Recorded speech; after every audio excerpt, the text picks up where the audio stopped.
Assalamualaikum warahmatullahi wabarakatuh.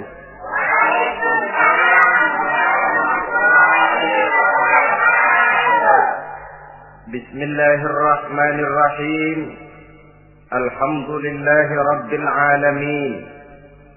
Wassalatu wassalamu ala asyrafil anbiya'i wal mursalin, Sayyidina wa maulana Muhammadin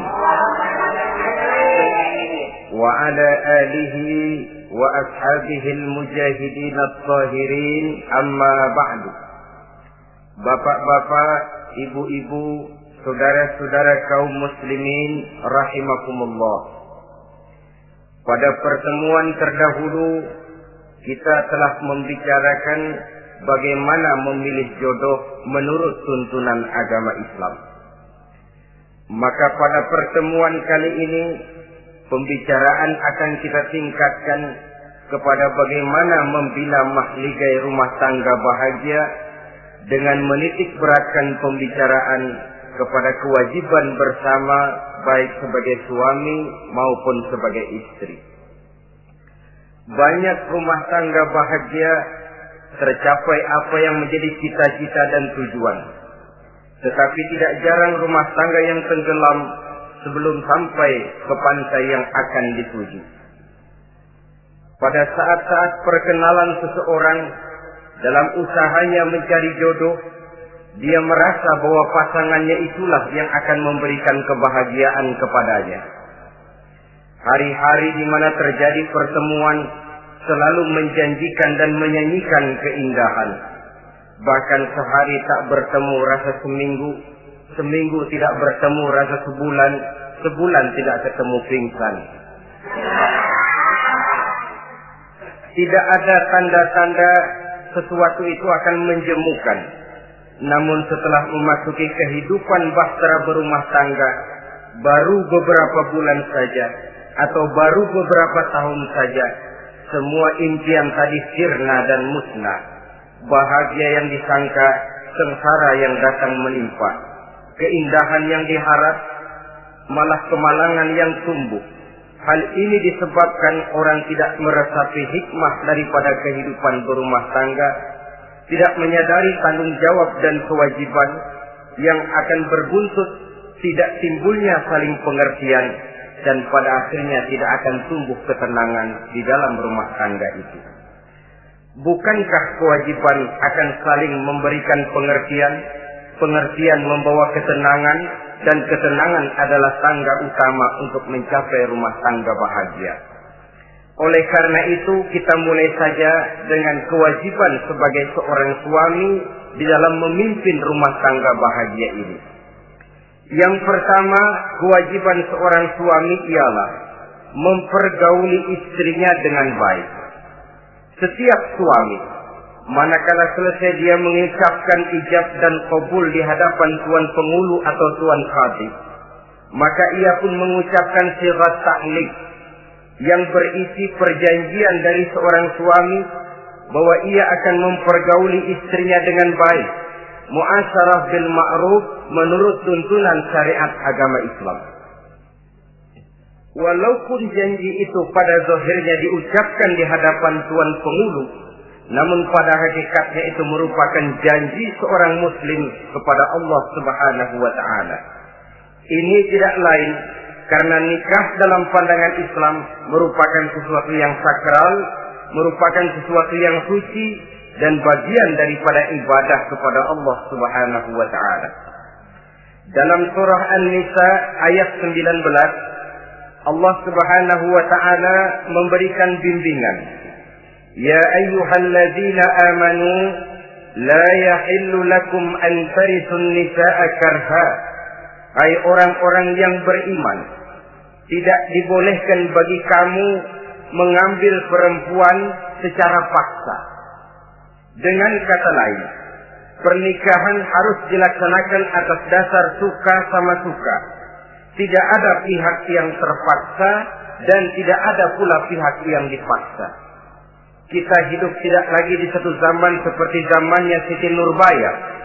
Walaupun barangkali cinta memang bisa timbul setelah pernikahan, tetapi akan lebih baik kalau sebelumnya telah diawali dengan saling kenal mengenal, saling memahami latar belakang masing-masing untuk memudahkan timbulnya saling pengertian.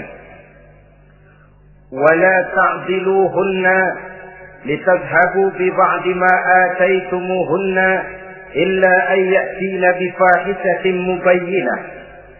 Dan jangan kamu mempersulit mereka karena ingin mengambil kembali sebagian dari apa yang telah engkau berikan kepada mereka, kecuali apabila mereka telah nyata-nyata melakukan perbuatan-perbuatan yang keji.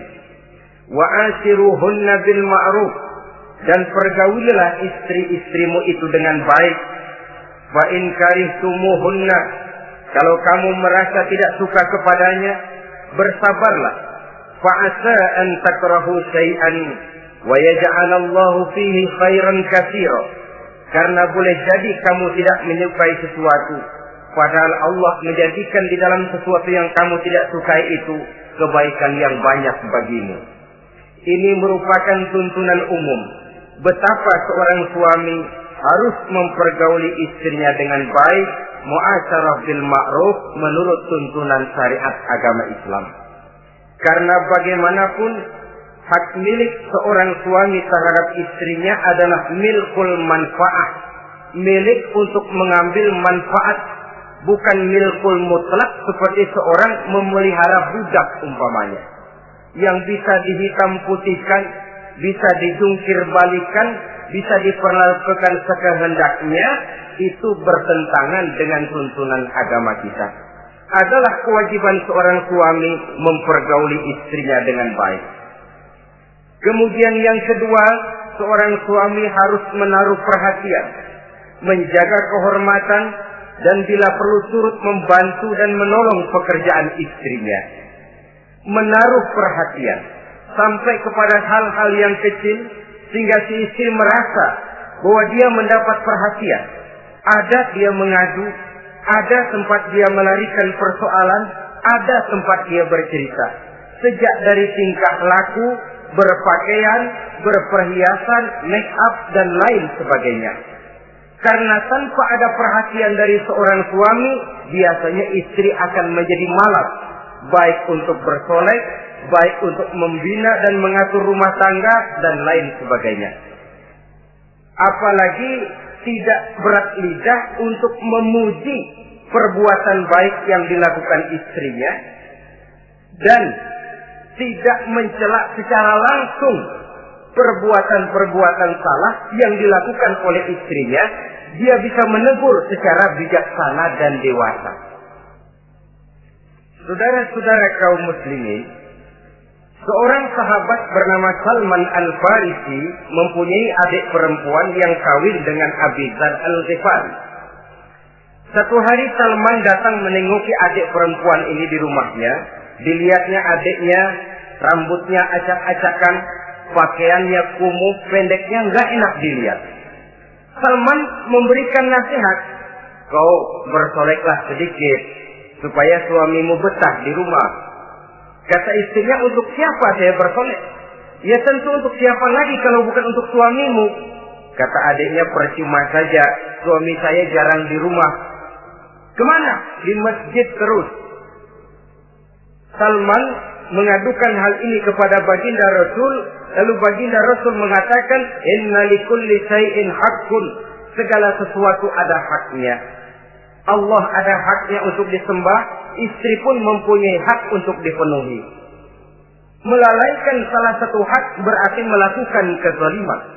Di sini kita melihat fungsi, karena kurangnya perhatian Abi Dzar Al-Ghifari terhadap istrinya akan mengakibatkan kemalasan si istri untuk mendandani dirinya sendiri. Dengan mendapat perhatian, apalagi tidak berat lidah, maka kegairahan dalam kehidupan berumah tangga rasa-rasanya akan sangat mudah terwujud. Kalau suaminya bersolek, kalau istrinya bersolek, kata suaminya, kau memang pandai milih warna. Walaupun barangkali warnanya norak betul. Tapi kalau pada saat itu seorang suami jujur, kan akan timbul pertengkaran. Kadang-kadang Istri bersolek, suami apa katanya? Lu sih dandan mangga dandan sama. Ini kan sudah tidak menghargai, tidak menaruh perhatian. Udah dah, dandan gak dandan sama, gue kenyang melihatnya. Saudara hadirin yang saya muliakan, tidak menaruh perhatian. Sehingga si istri merasa tidak diperhatikan. Nah kalau sudah tidak diperhatikan, lihat saja. Jangankan dalam contoh seperti berumah tangga, apa saja. Seorang anak kalau sudah tidak merasa diperhatikan oleh orang tuanya, dia akan sewenang-wenang. Begitu juga seorang pegawai kalau sudah tidak merasa diperhatikan oleh atasannya, semaunya kerja. Pun seorang istri, kalau dia merasa sudah tidak diperhatikan oleh suaminya, akibatnya dia akan dandan semaunya, dia akan ngurus rumah tangga semaunya, dia akan memasak masakan semaunya. Nah kalau sudah semaunya begini, alamat tidak akan ada keharmonisan di dalam kehidupan rumah tangga itu sendiri. Suami yang baik sangat menaruh perhatian kepada istrinya, dari hal yang kecil sampai pun kepada yang sebesar-besarnya. Tapi tidak berarti nyeleneh. Apa itu nyeleneh? Menaruh perhatian bukan selalu mau ingin tahu. Jangan lantas suaminya yang beliin bedak, suaminya yang beliin. Itu nyeleneh namanya. Overacting. Terlalu berlebih-lebihan sampai kepada sesuatu yang tidak pada tempatnya. Di samping menaruh perhatian juga menjaga kehormatan. Dan bila ada waktu, dia turut membantu, menolong pekerjaan daripada istrinya. Bukankah seorang perempuan mau melakukan nikah dengan seorang laki-laki karena dia mendambakan hidup yang bahagia? Terus terang saja kan kadang-kadang istri kita ini lebih banyak borongan. Yang saya maksud borongan artinya ya sebagai istri ya dia, ya nyuci ya dia, ya masak ya dia, ya membersihkan rumah tangga ya dia. Istri borongan. Baiklah kalau barangkali memang kondisi ekonomi kita belum menunjang ke arah sana. Walaupun istri berkewajiban untuk taat kepada suami, tetapi adalah wajar suami pun tenggang rasa dan timbang-timbang.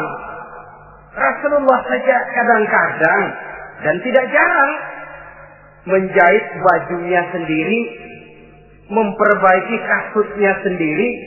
Artinya pada waktu yang terluang dan memang bisa dilakukan, jangan mengandalkan kepada istri. Dengan demikian istri merasa bahwa resiko membina rumah tangga adalah merupakan resiko bersama. Saudara-saudara, yang ketiga, seorang suami yang baik memperhatikan yaitu tidak mengeluarkan kata-kata yang kasar. Sebab apa? Perempuan adalah makhluk yang paling cepat tersinggung. Perasaannya sangat halus. Dan saya kira perempuan itu lebih sakit ditampar dengan bahasa daripada ditampar dengan tangan. Kalau ditampar dia dengan tangan, urusannya paling nangis 2-3 jam sudah sembuh. Tapi ditampar dia dengan kata-kata, ditampar dia dengan omongan, itu sangat menyakitkan hatinya. Seorang suami yang baik tidak mengeluarkan kata-kata yang menyinggung perasaan, kata-kata yang kasar. Dia pandai menggunakan kata-kata yang baik untuk menghidupkan rumah tangganya. Rasulullah seringkali memanggil Siti Aisyah itu dengan Humaira. Humaira dari kalimat ahmar yang kemerah-merahan. Sebab rupanya kulit Siti Aisyah itu kuning kemerah-merahan seperti tomat mengkel. Sehingga panggilannya Sa'ali ya Humaira, kemarilah wahai yang kemerah-merahan. Alangkah indahnya panggilan ini. Kadang-kadang kita mah jujur suami ini. Ketahuan istri bongkok, enak banget bongkok, sini loh.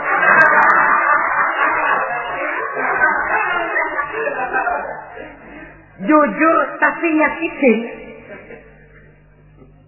Saudara-saudara, kadang-kadang inilah ya, bahasa perbuatan sangat besar pengaruhnya dalam menciptakan keharmonisan di rumah tangga.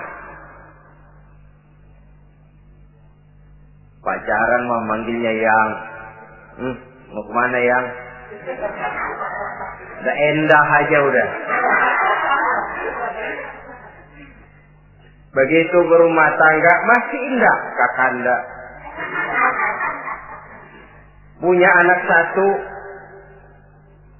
bapaknya anak-anak. Punya anak dua, bapak lo. Sudah 3 anaknya, bapak hilang eluh manggilnya. Panggilan ini mengalami pergeseran.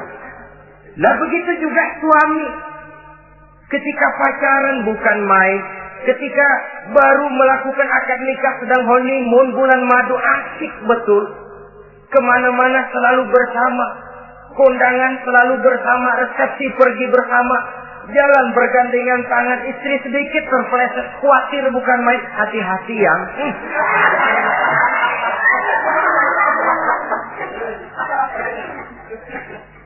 Sudah anak 3, istri ngajak kondangan, kata suami, lo pergi duluan aja dah.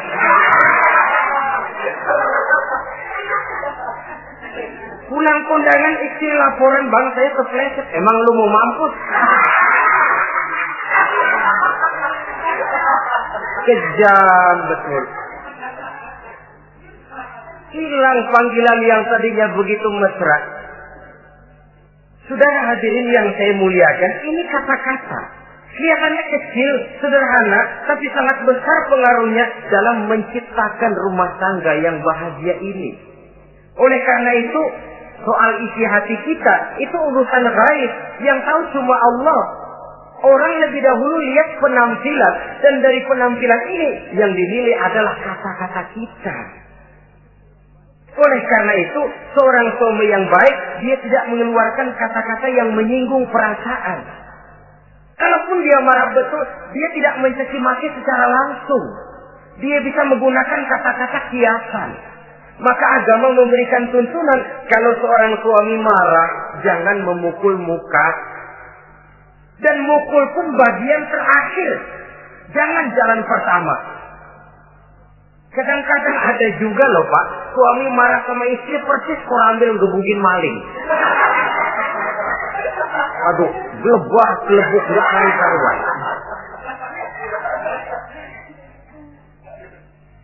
Jangan, kata agama, kalau kau memang ya melihat tingkah laku istrimu yang tidak enak, tegur dengan kata-kata lemah lembut. Lemah lembut tidak bisa, sedikit keras. Sedikit keras masih nekat, bentak.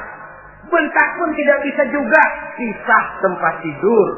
Pisah tempat tidur masih tidak bisa juga, pukul. Jangan mukanya, bagian lain dari tubuh. Itu pun tujuannya bukan untuk menyakiti, tapi untuk mendidik. Saudara hadirin, misalnya istri tidak sholat, suami tampil. Bu, sholat. Mboknya malu sama tetangga kalau nggak sholat.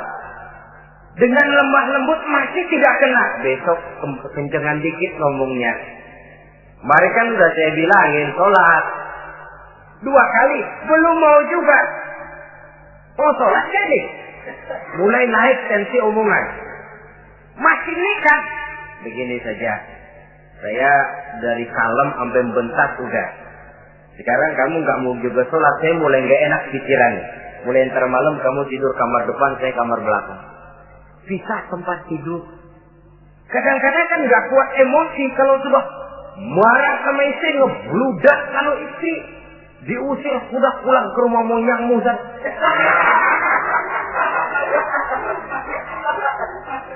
kata agama jangan, pisah tempat tidur saja. Sudah, kamu tidur kamar depan, saya kamar belakang. Pisah tempat tidur. Kenapa? Nanti malam kalau hujan turun, pikiran berubah, berasa perlu, tinggal pindah kamar. Secara psikologis, saudara-saudara. Jadi melalui processing. Oleh sebab itu, kata-kata sangat besar pengaruhnya di dalam membina kehidupan berumah tangga. Seorang suami yang baik tidak mengeluarkan kata-kata yang bisa menyinggung istrinya. Sebaliknya, istri pun demikian.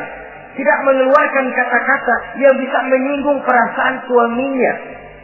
Sebab lebih dosa besar kata-kata suami istri yang menyinggung suaminya, walaupun sama dosanya ya.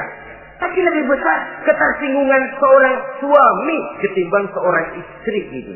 Namun agama memberikan tuntunan suami lebih dahulu yang diajarkan. Jangan mengeluarkan kata-kata yang bisa menyinggung perasaan. Baik itu menyangkut dandanan istri, caranya pakaian, caranya jalan, ataupun masakannya. Masakannya sekalipun tidak kita sukai, ya ndak usah. Misalnya sayur keasinan, begitu dicobain menteleng mata pelatat, melotot keasinan. Ndak usah lantas tolak pinggang lu masak melotot ya. Ndak usah.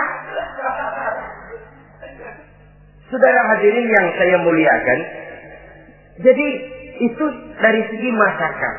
Dari segi pakaian, umpamanya istri kita berpakaian tidak sesuai dengan tuntunan agama, cukup kita bisa berkata, pakaianmu sebenarnya bagus, motifnya, potongannya, kainnya, cuma kok kelihatannya kok potongan badanmu kok kelihatan betul dengan terbungkus pakaian seperti itu. Alangkah lebih baiknya, nah, dengan demikian istri nggak terlalu tersinggung daripada sudah dandan bagus-bagus. Lalu istri suami ngobrol kata yang gak enak. Bagus lo kayak nangka dikerosoin.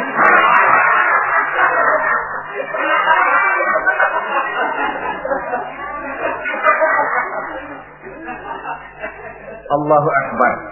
Istri tentu saja tersinggung. Atau dia pakai bedak berlebihan. Ya tentu dia pun begitu karena ingin ada kebanggaan suami jalan dengan dia merasa bangga. Tapi over.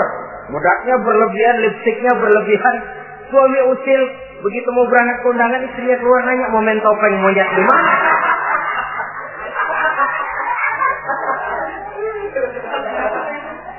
Tentu dia akan tersinggung karenanya. Jadi saudara-saudara, ini yang ketiga.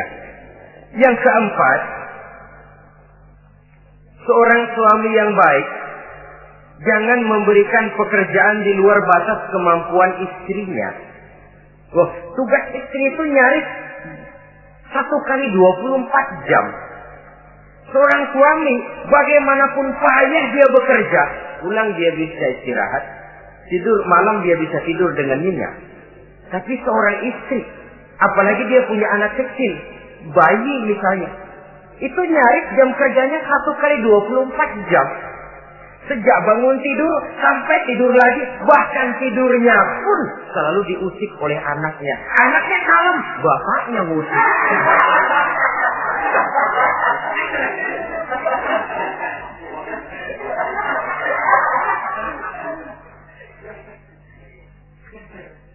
Jadi jangan memberikan pekerjaan di luar batas kemampuan.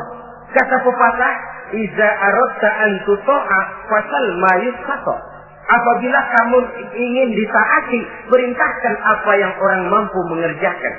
Jadi kalau kita memerintahkan seseorang untuk melaksanakan sesuatu yang dia jelas tidak mampu, itu artinya sama dengan kita tidak ingin ditaati oleh orang itu.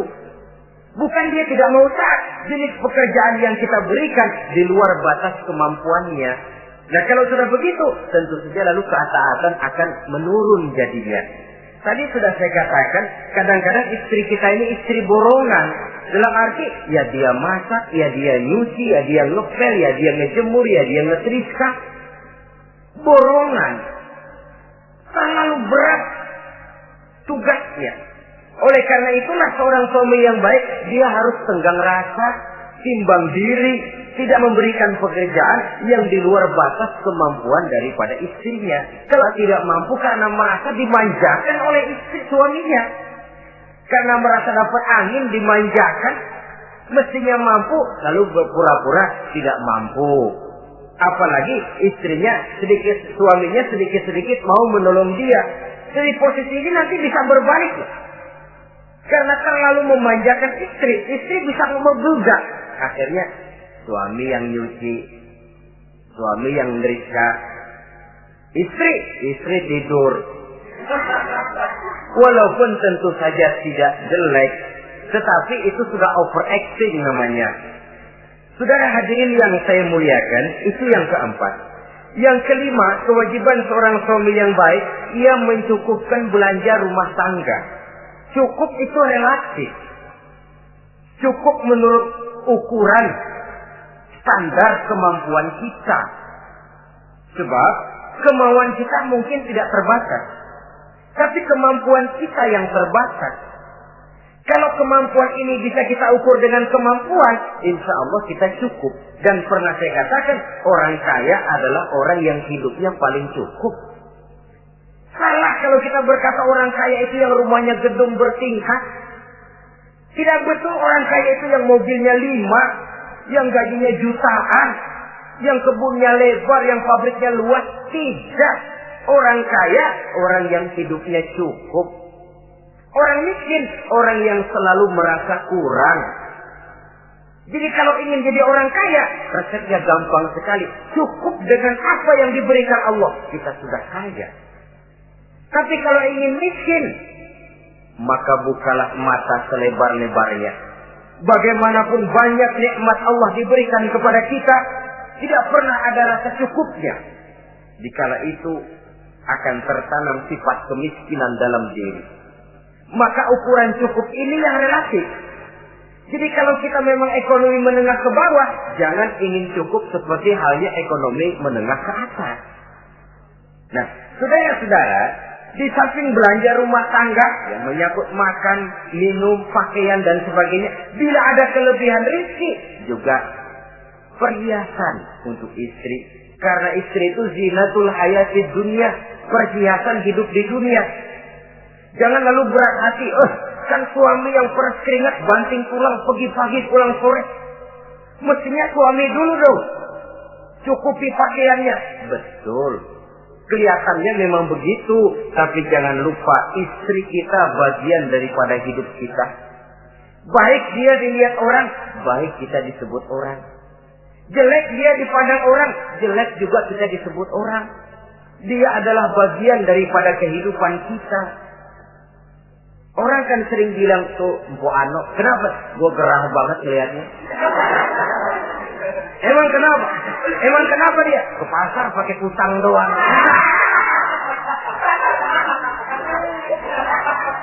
Kata temennya, terang aja dia kan binnya si Meun itu.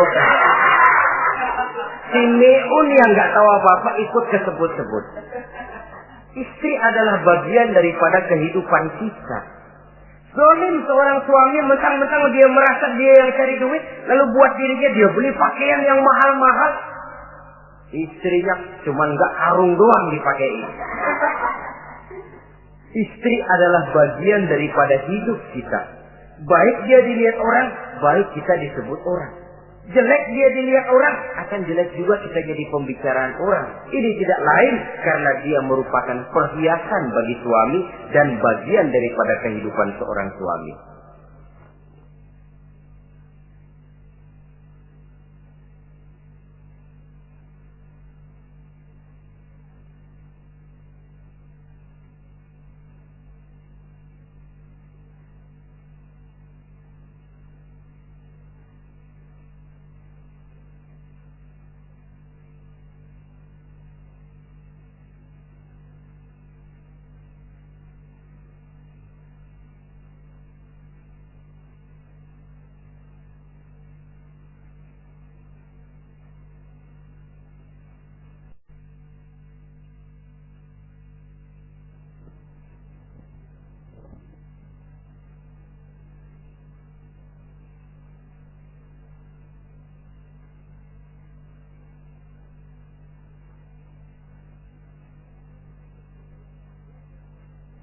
Adalah satu perbuatan zalim misalnya, kalau seorang suami manakala dia beroleh rezeki parkir di restoran.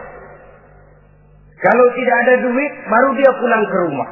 Sementara dia enak makan makanan yang serba nikmat dan lezat di restoran yang serba ada, istrinya di rumah cukup kangkung saja sama toge. Adalah satu perbuatan yang zalim dan istri berhak menuntut karena itu memang merupakan haknya. Begitu besar nilai pahala memberikan nafkah ini, Sampai-sampai Nabi dalam hadis yang diriwayatkan oleh Imam Muslim dan Ahmad bersabda, dinarun anfaqtahu fi sabilillah wa dinarun anfaqtahu ala rukbatin wa dinarun tasaddaqta ala miskin wa dinarun anfaqtahu ala ahlika a'zamuha ajran allazi anfaqtahu ala ahlika.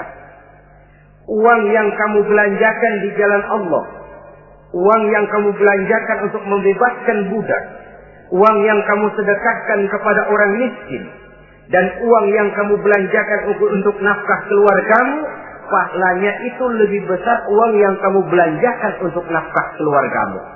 Ya Allah. Jadi rupanya nilainya sedemikian besar. Saudara hadirin yang saya muliakan, ini kewajiban yang keempat. Yang kelima maksud saya. Yang keenam, kewajiban seorang suami, dia berusaha untuk meningkatkan pengetahuan daripada istrinya, membimbing. Sebab selain daripada berfungsi sebagai seorang suami, dia juga adalah guru daripada istrinya. Kalau dia tidak bisa membimbingnya secara langsung, setidaknya doronglah istrinya untuk ikut menghadiri pengajian, majelis-majelis taklim, bergaul dengan ustazah-ustazah, sehingga terdapatlah peningkatan pengetahuan. Paling kurang pergaulannya bertambah luas, cakrawala pandangannya juga tidak jadi sempit karenanya. Sebaliknya, peluang ini pun harus dimanfaatkan oleh istri dengan sebaik-baiknya, dengan niat yang ikhlas keluar dari rumah untuk mencari ilmu pengetahuan. Yang repot kadang-kadang dari rumah berangkat ngaji, sampai di pengajian suaminya diakur-akurin.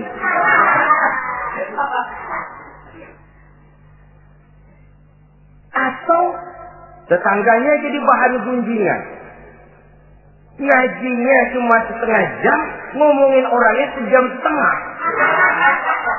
Ini malaikat bingung, kacau amat ya orang. Ini yang kadang-kadang menimbulkan hal-hal yang negatif, padahal keluarnya dari majelis taklim, keluarnya dari pengajian. Tapi kalau di pengajian yang dilihat adalah gelang temennya, anting temennya, rantai temennya, lalu walaupun nggak tahu belaga, tahu baru dapat berita burung, katanya si Ano, oh iya anu.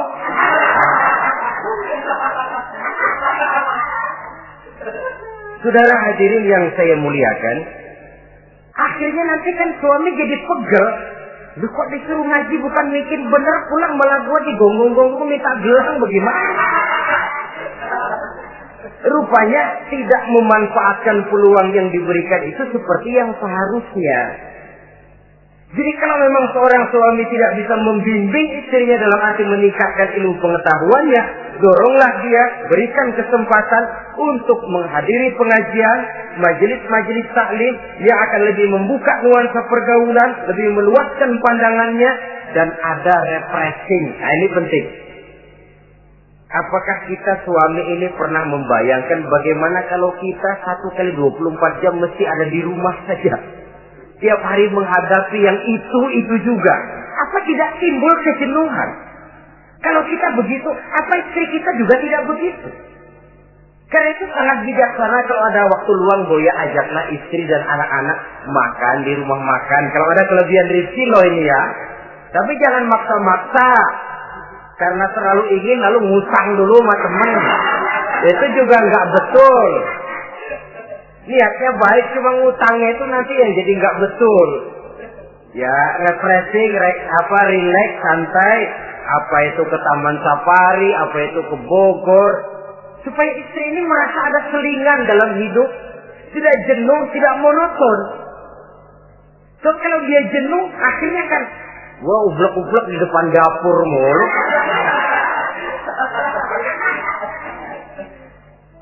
Saudara hadirin yang saya muliakan, kejenuhan ini pada suatu saat kan akan meledak. Nah, kalau meledak tanpa tersalurkan,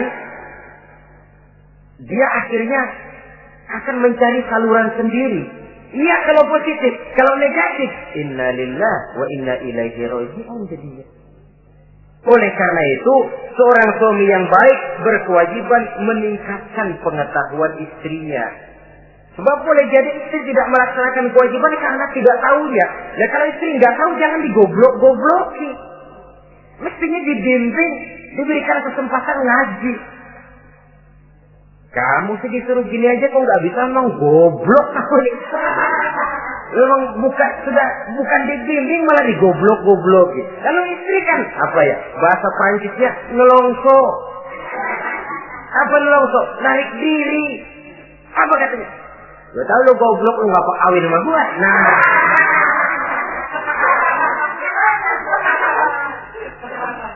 Atau pada kata yang lebih nggak enak, gue digoblok-goblokin juga, dipakai juga. Nah.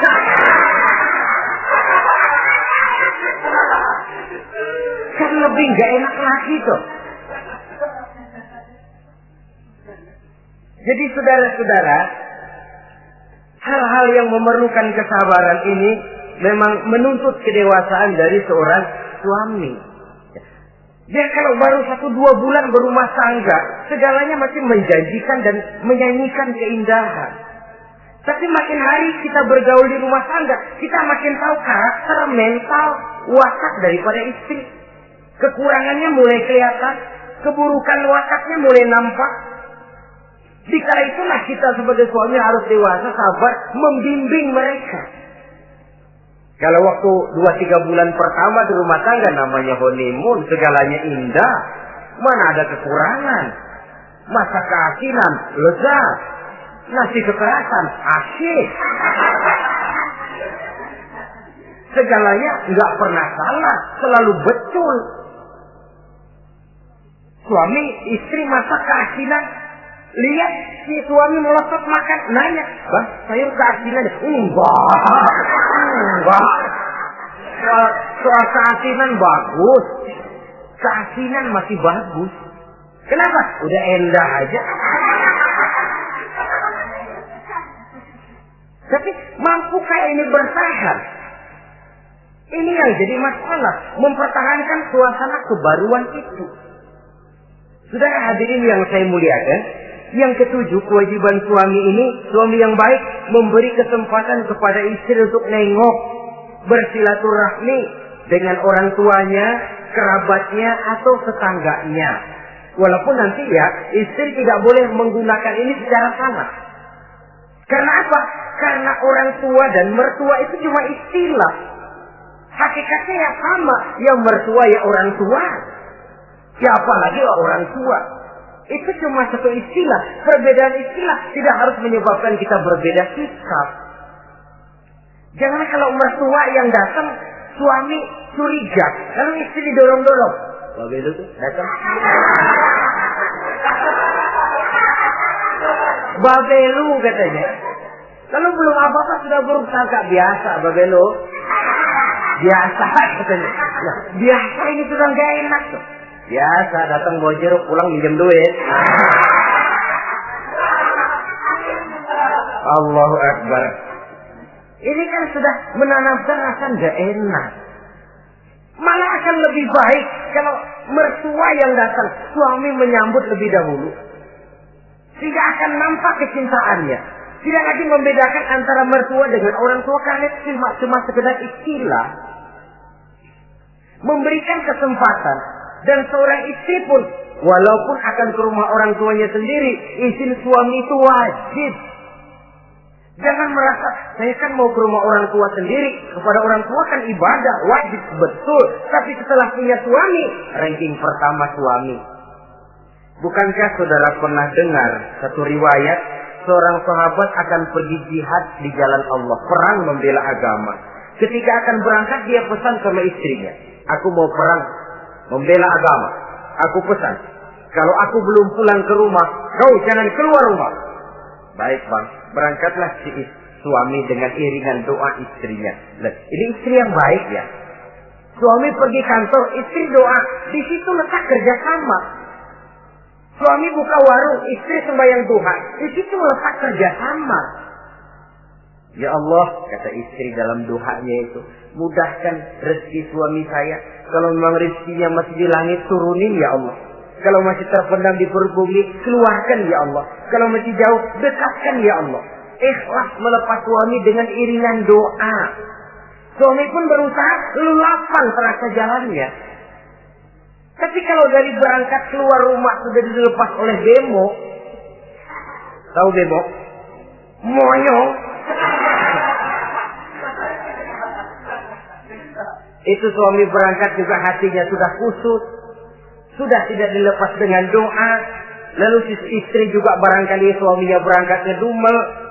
Ya, jangan dikasih rezeki dah Tuhan, tadi dikasih rezeki gak kawin lagi. Nah.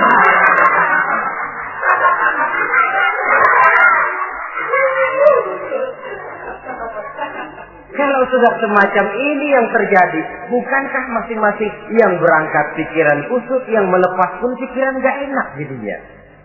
Di situ letak kerjasama.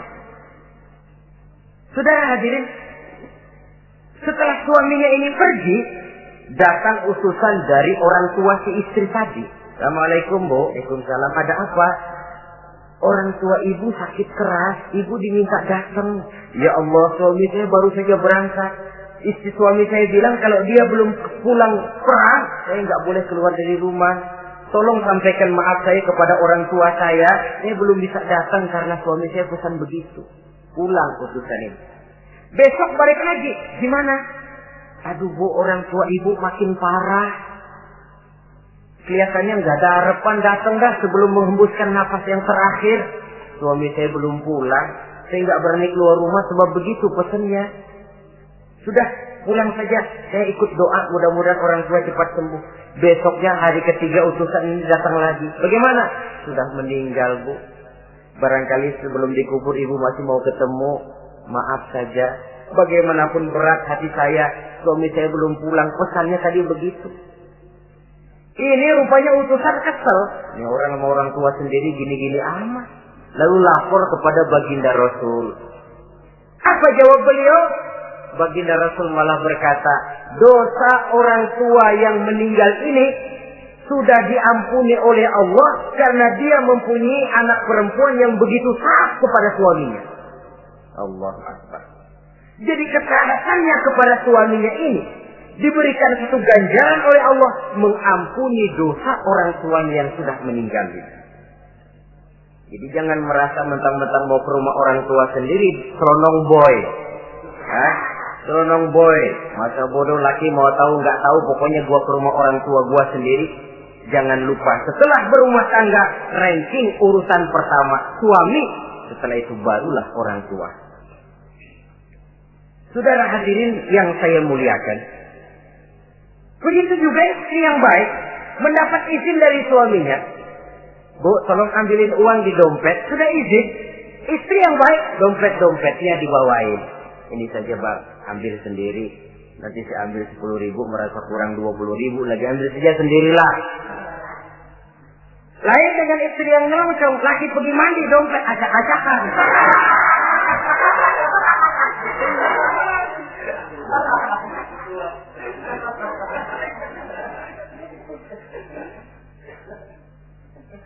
Saudara hadirin yang saya muliakan, baik silaturahmi itu kepada orang tua atau kerabat, famili, andai tolan, keluarga lain, ataupun tetangga.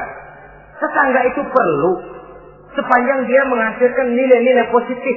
Karena memang kita makhluk bermasyarakat. Yang tidak boleh kalau dengan bertetangga itu lalu menghasilkan hal-hal yang negatif.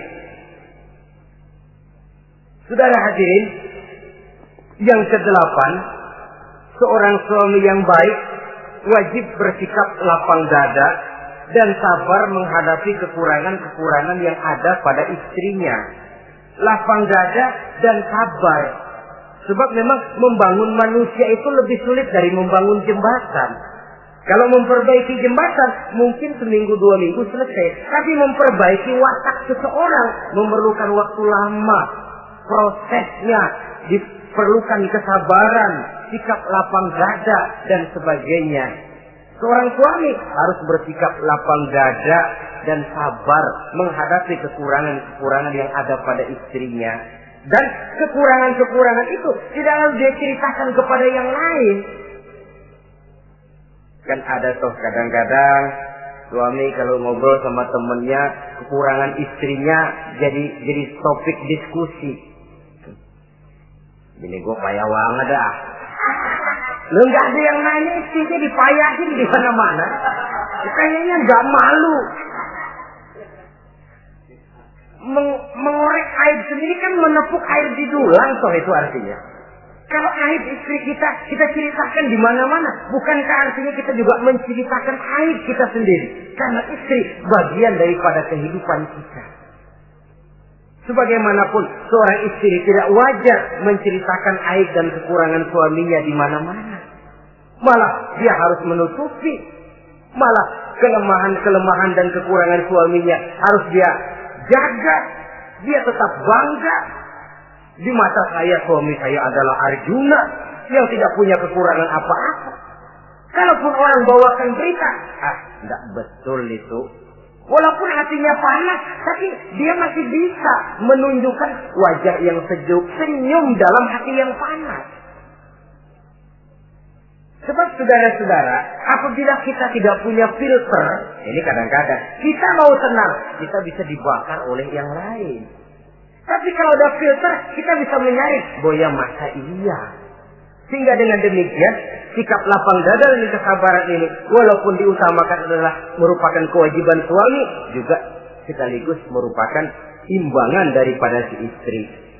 Nah, kemudian yang ke-9, seorang suami wajib berpenampilan bersih dan rapi di hadapan istrinya.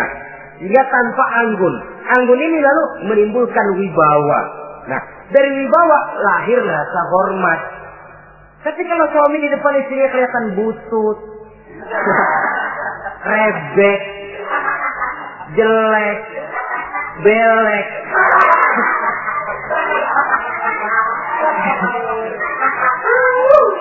kata istrinya juga gua apes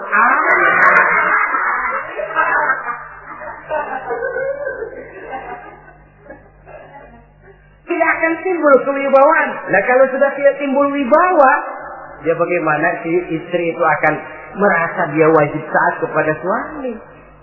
Saudara hadirin yang saya muliakan, jadi ternyata penampilan bukan cuma kewajiban istri, seorang suami juga harus mengimbangi itu. Sehingga dengan demikian keserasian dalam kehidupan di rumah tangga itu akan terasa jadinya. Nah inilah pada prinsipnya kewajiban daripada suami. Lalu kemudian apa kewajiban istri? Yang pertama saudara-saudara, terutama ibu-ibu tentu, istri itu berkewajiban untuk taat dan patuh kepada suaminya. Sepanjang perintah suaminya itu tidak untuk bermaksiat kepada Allah. Jangankan amalan yang mubah, amalan yang sunnah saja tidak diizinkan oleh suami, masih dikerjakan oleh istrinya. Dosa. Itu amalan sunnah. Misal saja ini ya. Suami kebetulan ngambil cuti. Hari Senin ada di rumah. Begitu malam Senin, kata si istri, "Bang, besok kan hari Senin, saya mau puasa sunnah." Karena istrinya santri, biasa puasa Senin Kemis. Kata suaminya, "Lu tega amat, gua tumben perek Senin. Senin ada di rumah lalu mau puasa, gue lu suruh ngapain?" Umpamanya lo ya, umpama.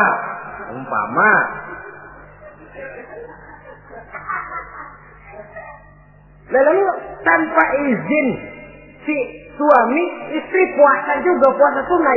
Bukan saja tidak mendapat pahala, malah dosa hukumnya. Ini amalan sunnah. Apalagi tibang pergi arisan. Apalagi tibang pergi tetangga. Amalan sunnah tidak mendapat izin daripada si suami, dosa untuk dikerjakan. Dengan pertimbangan tadi, dia tumben cuti hari Senin. Istri dadakan puasa, lah suami nganggur total.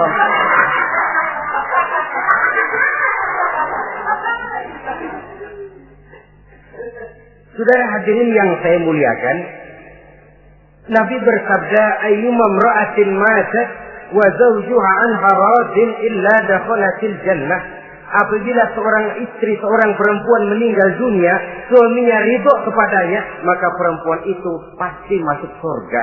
Ini artinya kalau seorang perempuan meninggal dunia, ya dia tukang ngaji, ya puasa Senin Kemisnya rajin, ya sujudnya hebat, tapi dia meninggal suaminya enggak ridho, pintu surga belum dibukain sampai suaminya ridho kepadanya. Ini begitu besar kewajiban untuk taat. Nah, di sini suami wajib ngimbangi. Jangan mentang-mentang istri wajib taat, lalu suami overacting, kerjanya cuma tulak pinggang sama nunjuk. Lo, kalau gua bilang nyungsep, ya enggak. Contoh dari baginda Nabi tadi sendiri kok, beliau itu menjahit bajunya, memperbaiki kasusnya. Yang bisa, ya kerjakan, nggak usah ngandeli.